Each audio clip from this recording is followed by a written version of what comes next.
Денеска по втор пат го одбележуваме денот на побезбеден интернет. Оваа година по втор пат во Прилеп. Многу ми е голема задоволството и честа да сме присутни во основното училиште Кира Гавриловски Јане, во кое што огромен број на деца денеска на интерактивен начин ќе се забавуваат, ќе учат, ќе дискутираат, ќе презентираат што значи тоа да се биде побезбеден на интернет, како треба да се биде внимателен кога се користат дигиталните алатки, на што треба да се внимава. Ова како министерство го реализираме во рамки на еден голем европски проект за воспоставување на Центарот за побезбеден интернет во Македонија, поддржан од Дигитална Европа и од Европската унија.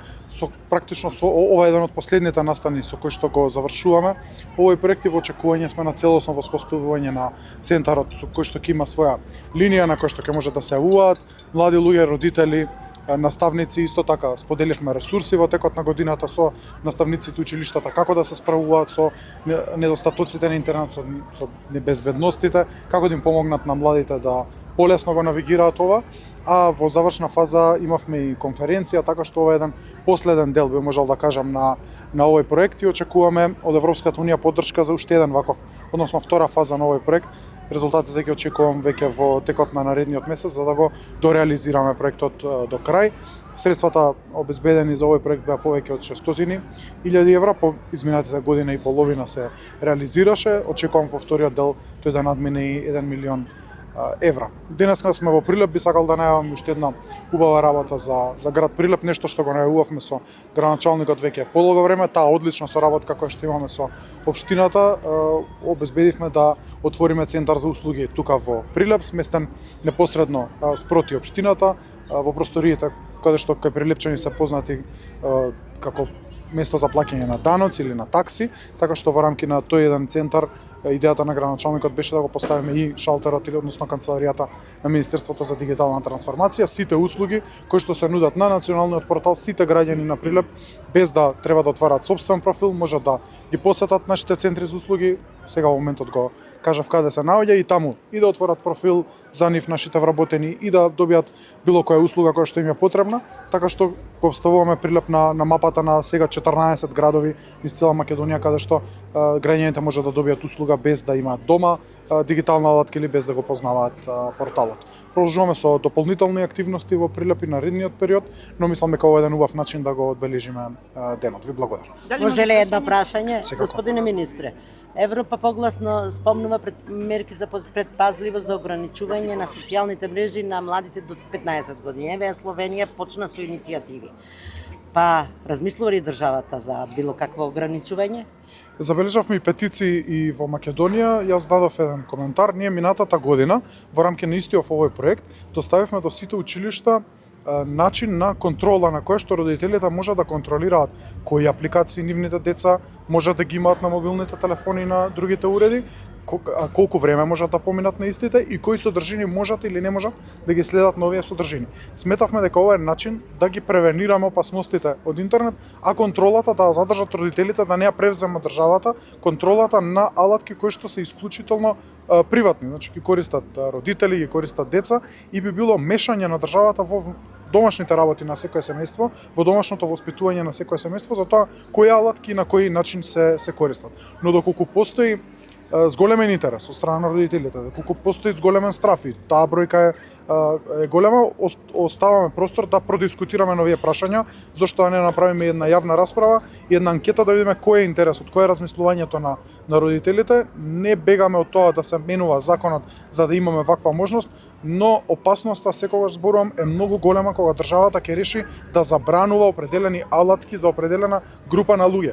Отвараме врата да утре државата си дозволи да забранува и да тоа биде спротивно на слободата на говор, спротивно на слободата на изразување, затоа што државата решила дека некаква алатка треба да забрани. Тоа треба да го чуваме како последна мерка во можностите, а прва мерка е превенција и родителска контрола. Тоа зборуваме и во рамки на овој проект, тоа зборуваме и со училиштата и тие ресурси им стојат на располагање и на родителите и на наставниците. Едно проект беа опфатени сите училишта во земјава. Да. Имаме фидбек од тоа? Нешто најосновни, средни. Претежно се однесуваше на основни училишта, и се опфатени сите училишта каде што нашите програмски партнери беа распределени. Да речеме, го имавме универзитетот од Битола како партнер во овој регион, кој што си зема за своја задача да одржи работилници и предавања на регионот кој што го покрива. Имавме партнери од цела Македонија, се надам дека успеавме да стигнеме до 70-80% од училиштата, а ресурсите кои што ги произведовме во рамки на проектот се достапни на сите училишта и основни и средни ги споделивме преку Министерството за образование, наука и педагошката служба. Сметате ли дека наставните програми во училиштата кои што се во моментов во однос на дигиталната писменост и безбедноста на интернет се доволни како наставни програми, за да може дополнително, бидејќи оваа нова генерација бара многу повеќе едукација за користење на тие дигитални алатки и безбедност? Ќе ми дозволите да искоментирам дека тоа е целосно во надлежност на Бирото за развој на образование и на Министерството за образование и наука. Се работи за едно ново поле за секој од нас. Никој како дете од нас не учел додека сме учеле како да се справаме со пожари, поплави или како да поминуваме улица и да учествуваме во сообраќајот, овие алатки не биле на располагање, ниту вештачката интелигенција, ниту социјалните медиуми, опасностите биле непознати и е процес во кој што сите учиме. И сметам дека уште може да се подобруваат наставните програми. Мислам дека имаме добра основа, но вештините и на наставниците, и на родителите, и на децата секако треба да се градат. Ова е еден процес кој што постојано се менува и оставуваме простор дека на ова треба да се работи подетално и во иднини, затоа ја аплициравме за вториот дел од проектот, затоа ја дуплиравме сумата во нашата апликација за да успееме да стасаме до секој дете, до секој ученик и до секој наставник. Министер, само уште едно прашање. Има време. Колку вработени кои што се во рамките на Министерството за дигитална трансформација во нашиот град, кои што одеа по училишта. Меѓутоа, вие претходно најавивте дека тие ќе бидат вклучени во некои редовни активности кои што недостасуваат во одредени министерства. Каде е таа постапка во нашиот град? Еве, токму тоа го кажав во мојата изјава, од денеска тие вработени се во Центарот за услуги во Прилеп и ќе даваат услуга на сите граѓани во Прилеп, оние кои што немаат дома дигитални алатки, не знаат да го користат порталот, сакаат да се извадат брзо услуга без да чекаат во ред во некоја институција, од денеска во Центарот за услуги во Прилеп, кој што го отвораме заедно со општината, можат да ги добијат овие услуги, овие вработени им стојат на располагање. Каде ќе биде точно центарот? Центарот се наоѓа, сега ќе ме поправи можеби градоначалникот, во едно шалтерскиот систем на општината веднаш спроти општината. За безбеден интернет, што точно треба да знаат децата, што точно И каде е тука Македонија?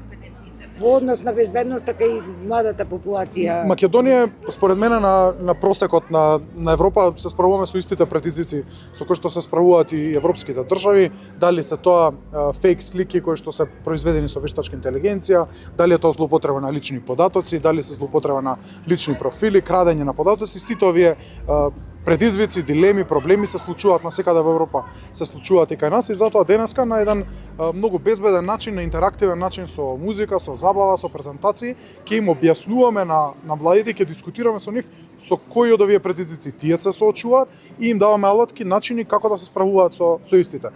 Верувајте ми, младите се доволно запознаени за сите погодности на интернетот, но често забораваат дека тој носи и своји недостатоци, своји безбедности и ова е начин како да ги отвориме овие теми, да ги запознаеме како да се справуваат и дека секогаш треба да комуницираат со своите родители, со наставниците, со своите врсници ако се соочуваат со нешто што не го знаат, не го очекувале, кој ги исплашило или пак чувствуваат дека нивните податоци не се безбедни на. Да, навистина треба да се работи на безбедноста и на младите луѓе, како што спомна и министерот, нуди многу поволности, но нуди и многу опасности, навистина треба дополнително, ако може така да се каже, најмалите да ги описменуваме со овој свет на дигитален свет кој што постои.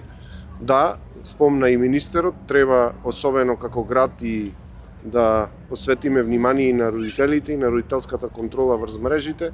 И јас навистина се согласувам дека интервенцијата во било која алатка значи мешање во слободата на избор, но тоа нема да биде мешање во слободата на избор ако ние како родители постапуваме со особена грижа и внимание кон алатките што ги користат нашите деца, дури современите машини и овие кои што ги имаме по сите по нашите џебови уредите, постојат алатки кои што водат сметка, односно се како родителски контролор на она што нашите деца користат и колку време користат.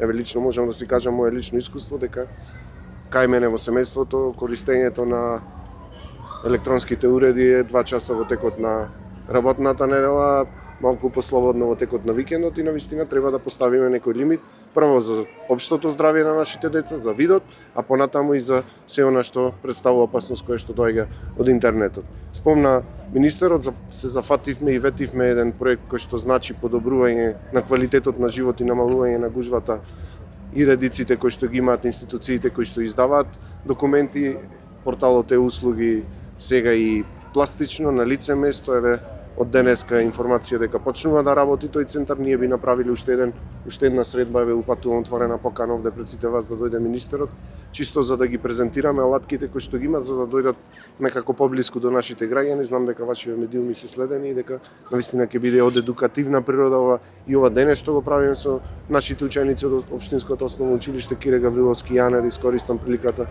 да и се заблагодарам на директорката што за нејзиното гостопримство и за настанот кој што го организираме во нивните простори, и сметам дека ова треба да биде тренд и покрај програмата на Министерството за дигитална трансформација и проактивноста на министерот, да и ние локално се организираме, апел до службите, еве до општина Прилеп, за кој што еве јас лично интервенирам, да направиме една дополнителна активност која што би значило секојдневно едуцирање на нашите основци и средношколци во однос на предизвиците кои што доаѓаат со користењето на алатките и на интернетот. Ние голема чест и задоволство ние како училиште што сме домаќини на одбележување на денот на безбеден интернет во соработка со Министерството за дигитална трансформација.